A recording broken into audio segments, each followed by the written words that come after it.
चेहरा आपको सामने दिख रहा है, माँ सुरखंडा देवी के ये उपासक हैं अजय बिजलवान जी। सवाल हम लेके आए हैं और ये उपासक अपने को कहते कि मैं उपासक हूँ। मेरी उम्र 22 वर्ष है इस समय। हम विज्ञान मैं जो हूँ, विज्ञान मुझसे है, मैं विज्ञान से नहीं हूँ। अब जो ये दरबार लगा रहे हैं, इसके पीछे कहीं ना कहीं बिजनेस, एक पैसा कमाने का एक जरिया है। अच्छा है। जो मृत है, मरा हुआ है, वो जिंदा हो सकता है, या आपके अंदर ऐसी शक्तियां कि आप उसको जिंदा सो चुके हैं। मैं रिपोर्टों को लेके आ सकता हूँ, मेरे पास प्रमाण है। चावल से जो है हरियाली उगा देते हैं। चावल अपने आप में मतलब मरा हुआ है। आप जौ से हरियाली उगाएं या धान से उगाएं तो एक समझ आती है चीज। वो खुद ही मरा हुआ है। चावल में कोई प्राण किसी तरीके से वापस नहीं आ सकता है, ये आपको भी पता है और सभी जानते हैं। तो ये कैसे संभव हो पाता है कि तो ये तो बहुत तुच्छ सी बात है। आपका जो परिधान है और नाचना इस तरीके का शोभा नहीं देता है। फिर प्रथम मैं संत नहीं हूँ, मुझे नाचने का भी शौक है। मैं आर्मी से भी, मैं आपको अपने कागज दिखाऊंगा अभी अगर, तो मैं आर्मी से क्या कहते हैं सिलेक्टेड। तो आप आज आर्मी में होते? बिल्कुल आर्मी में होता। क्या कहा, मैं संत नहीं हूँ, मैं ग्रस्त में हूँ। पैसा कमाना ही उद्देश्य लगता है। पैसा लेते हैं तो किस हिसाब से लेते हैं? समस्या के हिसाब से, हैसियत के हिसाब से? मेरी विद्या का पैसा है, वो मेरे क्या कहते हैं पंडिताई का पैसा है। अगर उसमें भी क्या कहते हैं संशय, तो मेरा 2 दिन की जो घर की रोजी रोटी वो कैसे चलेगी। इसलिए प्रारंभ किया क्योंकि आपको नोट चाहिए, आपको नोट चाहिए। पैसा देंगे, पैसा देंगे तुम्हें, 5,000 देंगे, 2,000 देंगे, बैठा क्यों ना। और वो उत्तराखंड का है, उसे अपने नरसिंह नागरजा पूजने के लिए उत्तराखंड आना ही पड़ेगा। ये बात ठीक है। अब तक कितनी निर्धन कन्याओं का आप विवाह करवा चुके हैं? और फिलहाल इस वीडियो को ज्यादा से ज्यादा शेयर करें ताकि जय माँ सुरखंडा। आप सभी जानते होंगे, जो चेहरा आपको सामने दिख रहा है, लगभग उत्तराखंड में इनके वीडियो और इनकी चर्चाएं भी काफी चलती है और सभी लोग जानते हैं। जो लोग नहीं जानते मैं उनको बता देता हूँ। माँ सुरखंडा देवी के ये उपासक हैं अजय बिजलवान जी। हर रविवार को यहाँ पे दरबार लगता है माँ सुरखंडा का, और करीबन 4,000 के आसपास यहाँ पे हर रविवार को लोग यहाँ पे पहुंचते हैं। उसके कुछ सवाल हम लेके आए हैं और ये जो सवाल हैं ये कुछ अपने हमने खुद से भी तैयार किए हैं, और जो इनके वीडियो के नीचे जब हमने नजर डाली, कुछ वहां पे जो कमेंट मिले क्वेश्चन के रूप में, प्रश्नों के रूप में, तो ये प्रश्न हम यहाँ पे लेकर आए हैं। उपासक अपने को कहते कि मैं उपासक हूँ।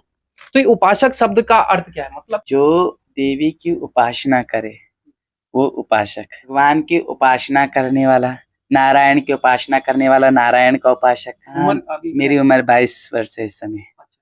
तो ये कह सकते थे कि इतनी छोटी उम्र में माँ ने इनको जो है अपना आशीर्वाद दिया है। विज्ञान को मानते हैं? विज्ञान को बिल्कुल मानता हूँ, लेकिन विज्ञान से पहले उस जगदम्बा को मानता हूँ। अगर आप दुर्गा सप्तशती खोलेंगे तो उसमें देव अथर्वशीर्ष में भगवती ने लिखा हुआ है, हम विज्ञान मैं जो हूँ, विज्ञान मुझसे है, मैं विज्ञान से नहीं हूँ, परमात्मा से विज्ञान है। विज्ञान तब आया, पहले परमात्मा है। कई आपके विरोधी आप पे ये आरोप भी लगाते हैं कि आप जो ये दरबार लगा रहे हैं, इसके पीछे कहीं ना कहीं बिजनेस, एक पैसा कमाने का एक जरिया है। अच्छा है, कम से कम उनके जिह्वा पर माँ सुरखंडा नाम तो आ रहा है। वो मैं चाहता हूँ क्यों बोलते रहें। क्यों? क्योंकि ऐसा है ना, उसके कारण उनके जिह्वा पे तो परमात्मा का नाम आ रहा है। और रही बात अगर बिजनेस की, तो हर संडे को आकर देखिए, पूछिए लोगों से कि कितने रुपए उनसे लिए गए, क्या बिजनेस हुआ। जितने तो यहाँ पर क्या कहते हैं दरबार में हमारे यहाँ प्रथा है कि अगर 10 रुपए क्या कहते हैं, जब कोई जुंडिया लोन तो पर 10 रुपए रखी लोन उठाणो जीते बोल रहा है, उचाणो रखी के 10 रुपए लोन छे, ठीक है। वत्ते तो लोग एक भंडारो, हर रविवार को भंडारा चलता है। कभी किसी ने श्रद्धा से दे दिया कि भंडारे के लिए पैसे, तो ठीक है, नहीं तो मेरा तो नित्य भंडारा है। जो मृत है, मरा हुआ है, वो जिंदा हो सकता है, या आपके अंदर ऐसी शक्तियां कि आप उसको जिंदा कर दें? मेरे अंदर नहीं है, परमात्मा के अंदर है, परमात्मा के अंदर है। और कई ऐसे केसेस हो चुके हैं, मैं रिपोर्टों को लेके आ सकता हूँ, मेरे पास प्रमाण है, प्रमाण है। माँ सुरखंडा की रिपोर्ट। हाँ, निर्मल हॉस्पिटल में एक क्या कहते हैं, हमारे यहाँ से दरबार से जुड़े हुए हैं, अब जुड़े, पहले वो इन चीजों पे विश्वास नहीं करते थे। तो वहाँ जो है उनका बच्चा पेट में, बिल्कुल डॉक्टर ने सफाई करने के लिए, अब ब्लीडिंग हो गई तो सफाई करने के लिए बोल दिया। डॉक्टर ने कह दिया कि जो है बच्चे पे धड़कन नहीं है, सांस नहीं, सफाई कीजिए। रविवार, उसी दिन रविवार का था, तो देवी से पूछा, देवी ने कहा कुछ करने की जरूरत नहीं है। कहा कि कुछ करने की जरूरत नहीं है, ये चावल लेके जाओ, ये चावल क्या कहते हैं उसे खिलाओ। खिलाया, खिलाने के कुछ क्षण बाद जो है कहा, अगले दिन वो बिल्कुल ठीक हो गई। तो रिपोर्ट में बच्चा बिल्कुल घूम रहा था। क्या इसे क्या मालूम है? इसे क्या मानूं? कई ऐसी रिपोर्टें मैं दिखा सकता हूँ जो रिपोर्टें बिल्कुल बदलती हुई आई हैं। वो क्या है? वो क्या? उस जगदम्बा का चमत्कार है। शक्ति जो आपकी है वो ये है कि आप चावल से जो है हरियाली उगा देते हैं। चावल अपने आप में मतलब मरा हुआ है। आप जौ से हरियाली उगाएं या धान से उगाएं तो एक समझ आती है चीज। वो खुद ही मरा हुआ है। चावल में कोई प्राण किसी तरीके से वापस नहीं आ सकता है, ये आपको भी पता है और सभी जानते हैं। तो ये कैसे संभव हो पाता है कि आप उस हरियाली को जो है चावल से उगा दें? मैं नहीं, जगदम्बा। और रही बात इस कथन की, तो जगदम्बा है। आपने सुना कि सतयुग, त्रेता युग, द्वापर युग हो गया, फिर कलयुग आया। जब इन सब का जब अंत हुआ तब कलयुग आया, तो परमात्मा ने उपज की ना, एक बार विनाश करके तब दोबारा उपज की। ठीक है, आप उस परमात्मा की बात करते हैं जो परमात्मा, जिन मार्कंडे जी का अगर आप विषय सुनेंगे तो मार्कंडे जी का विषय कभी प्रसंग पढ़िएगा कि उसमें जो है कि जिसमें मृत्यु निश्चित हो चुकी है कि इस बालक की मृत्यु इतने समय तक है, लेकिन वह जो है शिव की आराधना करके, शिव की भक्ति करके जो है यमराज तक को, काल को तक दूर कर दिया। वो परमात्मा की शक्ति। और आप चावल की बात करते हैं, अरे परमात्मा स्वयं कहता है कि जहां कुछ नहीं हो सकता वहां पर मैं खड़ा हूं। मैंने क्या कहा? अगर इतने रोग सही हो सकते हैं, नियम करने से, परहेज करने से इतने रोगों में राहत आ सकती है, तो ये तो बहुत तुच्छ सी बात है। जो चावल से हरियाली उगाते हैं वो बहुत छोटी सी दिखती है और हरियाली उस पर देखने की कोशिश भी की थी, लेकिन वो सफेद कलर की दिखाई देती है। उसमें हरियाली जैसे शब्द ही हरियाली है तो हरा नहीं दिखता उसमें, और बहुत छोटा सा होता है हरियाली का एक। और अगर हरियाली उग भी रही है तो हरियाली जब उगती है तो वो बहुत ज्यादा मात्रा में उगती है, 20 पेड़, 50 पेड़, 30 पेड़, इससे ज्यादा उगती है। आप सिर्फ एक पेड़ दिखाते हैं। अगर उगाना ही है तो फिर आपके पास अगर 20 दाने चावल के हैं तो कम से कम 10 तो उगाइए। देवी हरियाली का वितरण कर रही है, जिन जिन लोगों को दे रही है, कम से कम उसमें से 30 से 40 लोग हैं। मैं भी कुछ नहीं कह सकता क्योंकि देवी का है। ठीक है, वो तब लगता है कि जब देवी किसी को दे रही है और उस चावल से अंकुर निकलता जा रहा है, निकलता जा रहा है, निकलता जा रहा है। जिसको दे रही है उससे चावल पे अंकुर निकलता जा रहा है, जिसको दे रही है उससे अंकुर निकलता जा रहा है। तो ये एक प्रश्न होता है, उसके लिए आपको रविवार को आना पड़ेगा। उसका निमंत्रण आपको रविवार को देता हूँ। हाल फिलहाल में ही आपके शायद परिवार में भी शादी रही और कुछ और कार्यक्रमों में भी, तो बहुत टाइम से जैसे जैसे आपके वीडियो जो भी अपलोड होते हैं, ये लगातार उसमें कमेंट ये कर रहा था कि आपका जो परिधान है और नाचना इस तरीके का शोभा नहीं देता है। सर्वप्रथम मैं संत नहीं हूँ, मैं ब्राह्मण जरूर हूँ, संत नहीं हूँ। बाल्यावस्था मेरी भी है। हाँ, ये आप कह सकते हैं कि मैं किसी गलत लाइन पे तो नहीं जा रहा हूँ। गलत लाइन का मुझे, जो मैं आपको बताऊं तो मुझे नाचने का भी शौक है। मैं आर्मी से भी, मैं आपको अपने कागज दिखाऊंगा अभी अगर, तो मैं आर्मी से क्या कहते हैं सिलेक्टेड, मतलब ये है कि मैंने अपने जो है फिजिकल निकाला हुआ व्यक्ति हूँ। रिटर्न नहीं देने नहीं गया। क्यों? क्योंकि मुझे इसने नहीं इजाजत दी, इसने मना किया, मैं बैठ गया। मतलब जिस अजय बिजलवाण के पास हम बैठे हैं, अगर माँ उस दिन आपको ना रोकती तो आप आज आर्मी में होते। बिल्कुल आर्मी में होता। ये हवा में बात उठाने वाले तो 100 होंगे।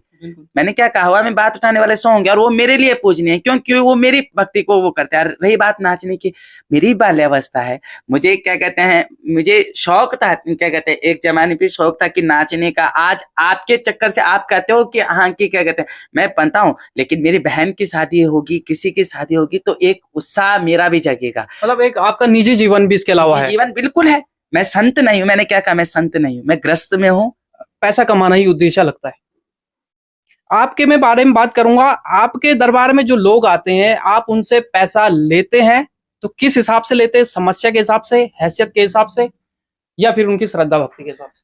पहली बात तो देखिए, मैंने क्या कहा, जो मैं पूजा करूंगा, ठीक है, पंडिताई में जो दक्षिणा होती है वो तो देखो स्वाभाविक है मिलना।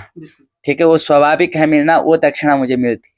इसके अलावा दरबार में आप पता कीजिए, दरबार से किसी से कोई पैसा नहीं लिया जाएगा।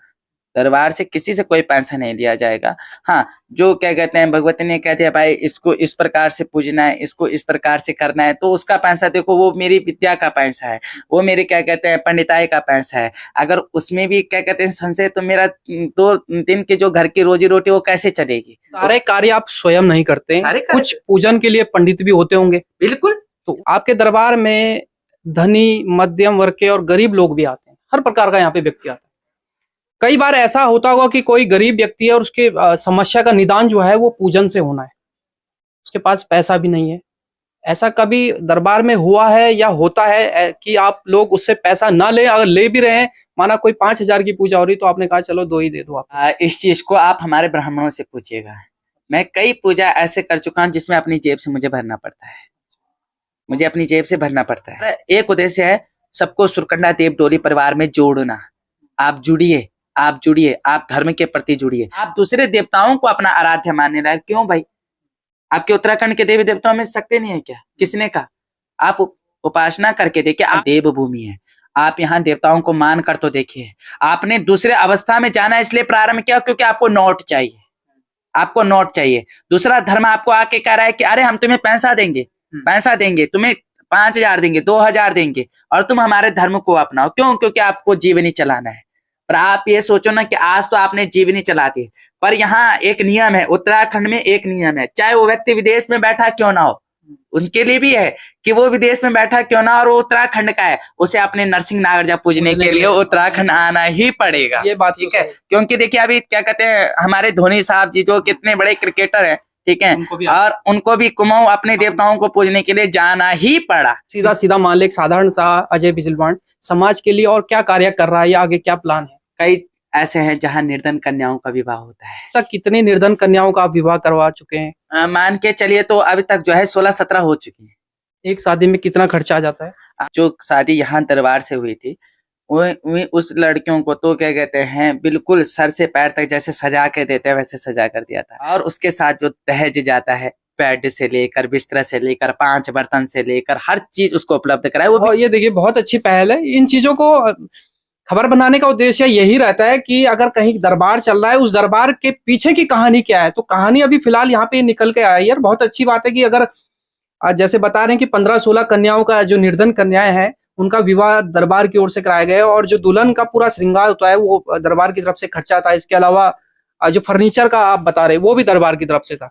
इसके अलावा जितनी माताएं ऐसी आती हैं उनको राशन पानी की व्यवस्था। देखो एक वृद्ध आश्रम होना चाहिए, एक वृद्ध आश्रम होना चाहिए जहां इस प्रकार से जिनकी संतानें नहीं है, जिन माताओं को निष्कासित कर दिया गया है, जिन क्या कहते पिताओं को निष्कासित कर दिया गया है, उनके लिए वहां भोजन की व्यवस्था, रहने की व्यवस्था, सोने की व्यवस्था, इलाज की व्यवस्था। बातचीत आपने सुनी, जो सुरखंडा माँ डोली के उपासक हैं अजय बिजलवाण जी, उनसे बातचीत थी। कई लोगों के मन में जो सवाल थे, कोशिश थी कि उन सवालों के जवाब अगर वो ही स्वयं दे तो कोशिश हमने की और वो उन्होंने जवाब भी बेबाकी से जवाब दिए और ठीक तरीके से जवाब भी दिए हैं। फिलहाल इस वीडियो को ज्यादा से ज्यादा शेयर करें ताकि ये उन लोगों तक भी खबर पहुंच सके कि जो लोग कई बार हमारे जो उत्तराखंड की डोलियां हैं, शक्तियां, उन पे उंगलियां उठाते हैं और सवाल उनके मन में ये अक्सर गूंजते रहते हैं कि इन प्रश्नों के जवाब आखिर ये कब देंगे। और आज वो दिन है जब कुछ प्रश्न हमने बनाए थे और कुछ हमने सोशल मीडिया से उठाए थे, तो आपके सामने ये सारे जवाब हैं। फिलहाल वीडियो को शेयर कीजिए।